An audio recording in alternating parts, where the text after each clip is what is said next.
Salut, c'est Marcus. Aujourd'hui, avec cette superbe machine spatio-temporelle greffée sur mon bras, j'ai décidé de remonter dans le temps jusqu'à la fin des années 70 pour vous ramener à la grande époque du tout début de l'histoire des jeux vidéo. Comme vous pouvez le constater, à cette époque, le jeu vidéo est encore loin d'être un travail collectif. Souvent, c'est l'œuvre de gens très jeunes, passionnés, des petits gars qui bricolent un jeu dans leur chambre d'ado ou au fond de leur garage et qui vont réaliser de véritables petits chefs-d'œuvre. C'est le cas par exemple de Steve Jobs qui, avant d'être repéré par Atari et de fonder Apple, a commencé comme ça. On a aussi des gens comme Jordan Mechner qui a créé Prince of Persia en filmant avec une caméra Super 8 son frangin pour obtenir des mouvements de personnages extrêmement fluides, ou alors Eric Chahi avec Another World en France, ou bien carrément Alone in the Dark, Frédéric Reynal, de véritables chefs-d'œuvre qui me rappellent ma jeunesse. Mais bon, on n'est pas là pour parler de moi, je vous ramène à notre époque, histoire de voir comment les choses se déroulent de nos jours. Aujourd'hui, les choses ont bien changé. C'est fini le petit programmeur tout seul dans son coin. Le jeu vidéo, c'est vraiment devenu un travail d'équipe. Pour obtenir les univers virtuels absolument fabuleux qu'on connaît aujourd'hui, dans lesquels on peut se balader, il faut rassembler des équipes entières de plusieurs dizaines, voire centaines de personnes qui vont travailler sur le même projet pendant 1 an, 2 ans, 3 ans. Ça représente plein de compétences différentes. On a dénombré 28 métiers différents. Alors vous connaissez sans doute le métier de programmeur, de graphiste ou de musicien, mais certains métiers sont beaucoup plus obscurs. Tenez, on va par exemple demander à ce fringant jeune homme ce qu'il fait comme métier dans la vie. Bonjour. Bonjour. J'ai une question qui va te paraître peut-être un peu curieuse, mais j'aimerais savoir ce que tu fais comme métier. Directeur technique. Directeur technique, bravo, c'est classe, ça sonne bien, vraiment. Par contre, je ne sais pas du tout ce que c'est. Désolé, mais il y a certains termes comme ça qui peuvent paraître parfois obscurs, même pour les professionnels. Des explications s'imposent.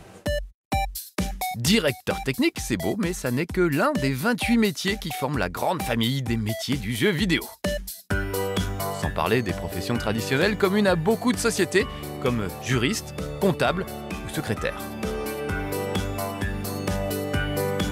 Effectivement, il y a ce qu'on appelle le métier des programmeurs, mais également il y a tout ce qui est les graphistes, les animateurs. Game designer, level designer, testeur, infographiste de D3D, développeur, etc. propre aux jeux vidéo. On peut considérer qu'il y a 5 grandes familles de métiers. Les métiers du management, du design, de l'image, de la technologie, ainsi que la famille des métiers transverses qui contribuent à la pérennisation du jeu. La création d'un jeu vidéo est un véritable travail d'équipe qui dure souvent plusieurs années et se divise en plusieurs phases de production. Brièvement, il y a une pré-production dans laquelle on répond aux questions, qu'est-ce qu'on veut faire, comment on veut le faire, etc. Une fois qu'on a validé un petit peu l'aspect concept, on va partir sur la partie production graphique et game design. Il y a la production, où on met tout ça en place. On teste et on vérifie ce qui nous convient, ce qui ne nous convient pas. Et puis après, il y a la finalisation, le bug fixing, où on fixe les problèmes. C'est effectivement ces grandes phases-là. Première phase sur papier, entre guillemets. Deuxième phase dans le moteur. Troisième phase du réglage sur l'existant. Et enfin, la base de bugs et les va-et-vient. Voilà. Et ce sont les métiers du management qui veillent au bon fonctionnement de toutes ces phases de production. Le chef de projet, par exemple, coordonne les équipes. Le chef de projet, son principal objectif, c'est le bon déroulement du projet, en termes de budget, en termes de planning et en termes de qualité de jeu. Donc c'est organiser tous les travaux des différentes équipes pour atteindre un objectif à une deadline donnée. Donc c'est faire les choix de priorité sur les développements qu'on va faire. C'est-à-dire ce qu'on va faire d'abord, ce qu'on va faire ensuite, ce qu'on ne va pas faire finalement parce que soit on n'a pas le temps, soit on juge que ce n'est pas nécessaire ou pas intéressant pour l'évolution du jeu. Du côté des métiers de la technologie maintenant, le directeur technique supervise les équipes de programmeurs. Je suis directeur technique. Donc mon boulot en fait c'est d'être finalement responsable de l'équipe de développement. On se retrouve à encadrer des gens qui travaillent tant sur les problématiques de temps réel et de rendu au niveau du studio qui sont propres aux jeux vidéo. J'ai des responsabilités aussi de programmation. Mais également tout ce qui est développement d'outils propres à la construction de jeux vidéo. Je suis en charge donc de la création du moteur et le moteur est utilisé pour toutes les productions en fait, qui sont faites au sein de l'EGMO. Mais également toutes les problématiques d'IT, c'est-à-dire les machines, les serveurs et tout ce qui est nécessaire à la bonne opération du studio dans son ensemble. Les métiers créatifs du design et de l'image sont aussi importants que les métiers de la technologie dans le processus de création d'un jeu vidéo. Contrairement à ce qui se passe dans d'autres disciplines comme le cinéma, les musiciens, animateurs ou graphistes doivent s'adapter continuellement aux contraintes technologiques et ont de nombreuses particularités propres aux jeux vidéo. Les graphistes peuvent ainsi se spécialiser dans un domaine bien précis, comme par exemple les personnages, l'environnement, les effets spéciaux ou même l'éclairage.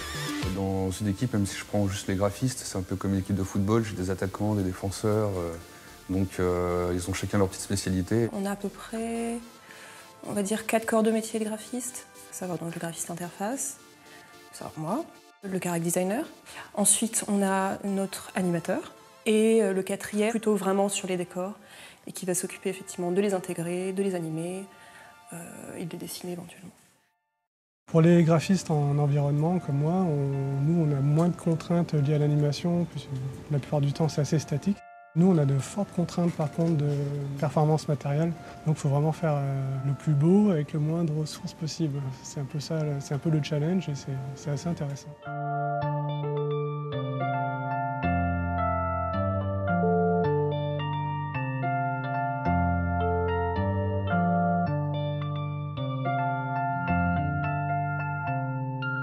L'animation pour le jeu vidéo, c'est vraiment spécial parce qu'on ne produit pas de séquences en entier, on produit des petits bouts d'animation qu'on imbrique après, qui sont imbriqués après à l'intérieur du jeu et qui doivent fonctionner les unes par rapport aux autres. Ils reprennent les personnages et ils leur donnent une structure qu'on appelle des bones, enfin des os, enfin un squelette.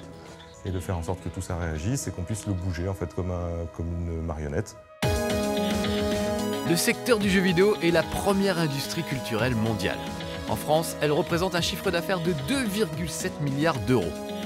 Depuis les débuts du jeu, il y a une quarantaine d'années, de nombreux créateurs français ont marqué l'histoire.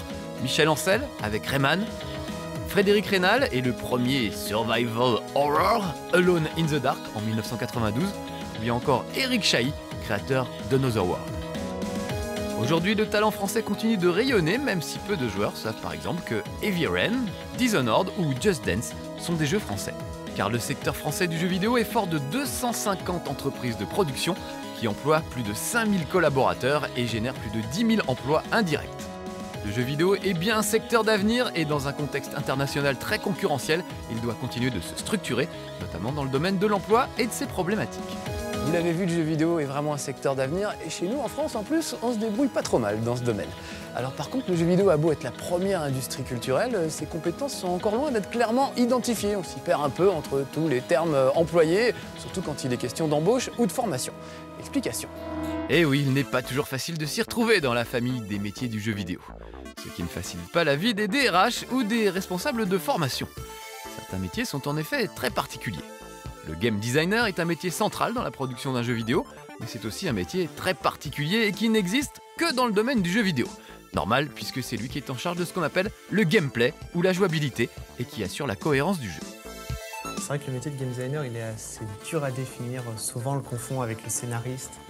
Non, généralement, ça va être le directeur créatif qui va effectivement lancer l'idée du jeu, qui va lancer les grands concepts, l'histoire, etc. Non, en fait, le game designer conçoit le jeu avec des contraintes de développeurs, mais qui va concevoir et définir les règles. C'est généralement le ou les membres de l'équipe qui sont responsables du gameplay, de la jouabilité, du fun, de la progression, de l'accessibilité. Voilà, donc tout ce qui est l'aspect finalement jeu dans un jeu vidéo. Il va surtout travailler avec ses yeux, avec un bloc-notes, avec un crayon. Donc il faut vraiment on va dire, gratter le papier, trouver plein d'idées de jeux, tester beaucoup de jeux. Et après, il va mettre tout ça en forme sous un document classique, Word ou quelque chose comme ça, et réussir en fait à faire comprendre toutes les règles à toute l'équipe. Et effectivement, le game designer, c'est celui qui est responsable de la qualité du jeu, tout simplement. Le développement incroyable des réseaux sociaux ces dernières années a aussi favorisé l'émergence de nouveaux métiers. Le gestionnaire de communauté ou community manager fait ainsi le lien entre les créateurs du jeu et les communautés qui l'utilisent. Je m'occupe de l'animation des communautés des différents jeux qu'on a produits. Je réalise également la communication externe de l'entreprise sur les différents réseaux sociaux. Je m'occupe également donc, de la veille sur le domaine dans lequel on travaille. Puis il y a beaucoup de rédaction de contenu également en tant que community manager. Le matin, c'est vrai que le matin, généralement, on fait ce qu'on appelle la veille, c'est-à-dire vérifier tout ce qui s'est passé dans notre domaine sur Internet avec différents outils. Et ça, c'est spécifique aussi au travail de community manager, c'est que le travail ne s'arrête jamais, c'est-à-dire que la communauté, c'est comme si, par exemple, on est infirmier, les malades ne sont pas en bonne santé le week-end. Donc on continue toujours à interagir avec la communauté, que ce soit le week-end, que ce soit le soir. Donc c'est un travail en continu.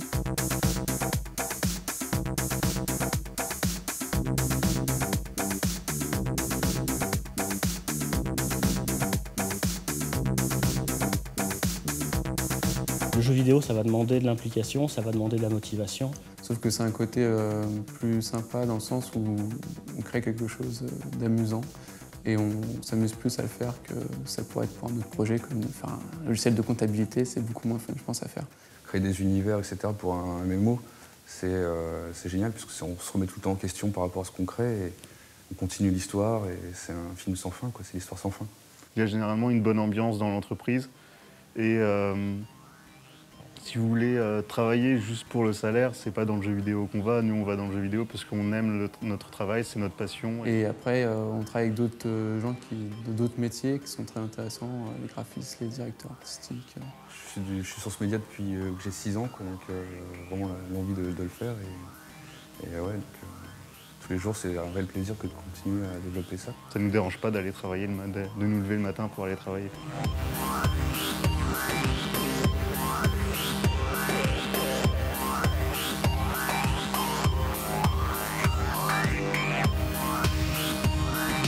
Certes, les écoles, maintenant qu'elles existent, sont un point de lancement pour former donc justement à tous les métiers, avoir vraiment une connaissance globale. Mais pour commencer, s'immerger, jouer.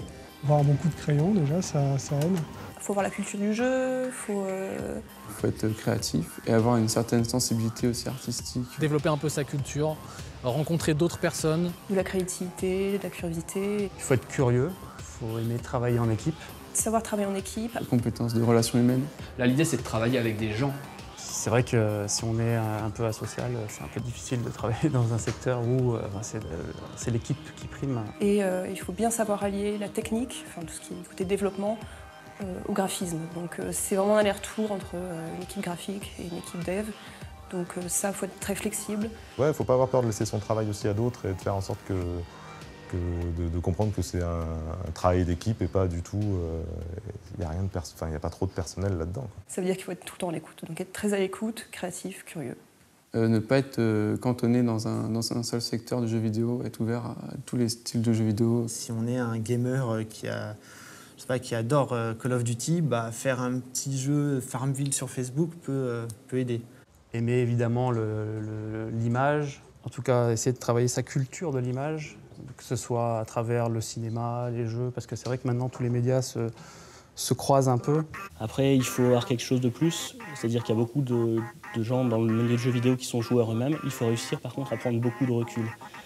Il faut voir que quand on est joueur, on a envie de voir certaines choses dans le jeu, mais il faut toujours avoir le recul nécessaire pour voir sur le long terme qu'est-ce que ça va donner au niveau de l'expérience de jeu et au niveau d'un cas plus global, qu'est-ce que ça va donner. Puis après, s'imprégner du quotidien, observer les choses, mais comme tout métier créatif en fait. Puis il faut s'amuser, un jeu c'est quand même fait pour avoir du fun, donc oui, d'une certaine façon, il faut se sentir impliqué. Et, pour que le jeu soit abouti, soit fini, soit qualitatif, donne envie de jouer, il faut quand même que la personne qui le crée prenne aussi du plaisir à le créer. C'est vraiment ce côté passionnel et d'être motivé, vraiment, d'avoir envie d'être là. Je le dis souvent, je ne veux personne par hasard et par erreur dans mon équipe. Que les gens soient là parce qu'ils ont envie d'être là, avant tout. Donc c'est effectivement un univers de passionnés. Puis être passionné. Être aussi un passionné. La passion du jeu vidéo. Donc oui, il y a de la passion et c'est mon métier de passionné, effectivement. En tout cas pour ceux qui veulent faire du bon jeu. Ce qui n'est pas forcément le cas de toutes les boîtes, on va dire. C'est vrai que si j'avais un conseil à donner, encore une fois, aux aspirants designers, travaillez. Attendez pas de rentrer dans une boîte de jeux vidéo pour travailler. Prenez n'importe quel moteur, n'importe quel outil. Enfin, je veux dire, il y en a plein sur le net. Mettez la main à la pâte, faites quelque chose. Faites quelque chose. Franchement, pour un artiste, ça peut paraître évident parce qu'on a besoin d'un book, alors effectivement. Mais tout travail qui a été fait sur son temps libre, en dehors de l'école, en dehors du boulot parfois, c'est ce qui va nous convaincre, nous, de vouloir rencontrer des jeunes designers, sincèrement.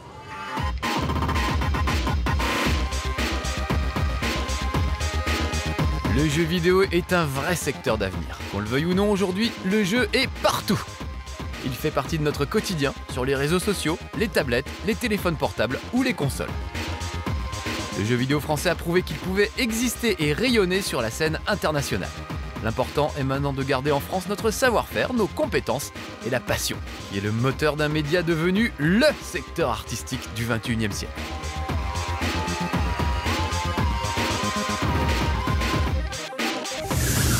Voilà, vous l'aurez compris, hein, pour s'y retrouver dans tout ça, le référentiel des métiers du jeu vidéo s'imposait vraiment. Alors si vous vous intéressez à ce domaine, n'hésitez pas à le consulter. Vous verrez que tous les métiers sont classés par groupe et présentés dans des fiches extrêmement claires et détaillées. Le référentiel du jeu vidéo, c'est les 28 métiers spécifiques du jeu vidéo recensés en 5 catégories. C'est un outil de connaissance pour tous les acteurs du jeu vidéo, autant les étudiants, les salariés du jeu vidéo, les entreprises, pour identifier les métiers, pour faire évoluer notre écosystème créatif et permettre à la France de produire de meilleurs jeux. Les métiers évoluant vite, nous nous sommes rapprochés du SNJV pour actualiser et élargir ce référentiel. Réaliser des jeux vidéo nécessite du talent, des compétences, du travail et beaucoup d'organisation. C'est pourquoi, en tant que joueur, je suis absolument ravi de cette initiative, tout simplement parce que ça va nous permettre d'avoir des jeux de plus en plus réussis. Et c'est quand même ça le but, hein, réaliser des jeux de plus en plus fabuleux pour les futures générations de gamers. Et ça n'a pas changé depuis les années 80. Excusez-moi monsieur, on pourrait pas lui rajouter un petit jetpack dans le dos là? Yes. Merci monsieur. Vous êtes game designer ou ergonome, graphiste? Musicien peut-être, avec les cheveux comme ça, hein.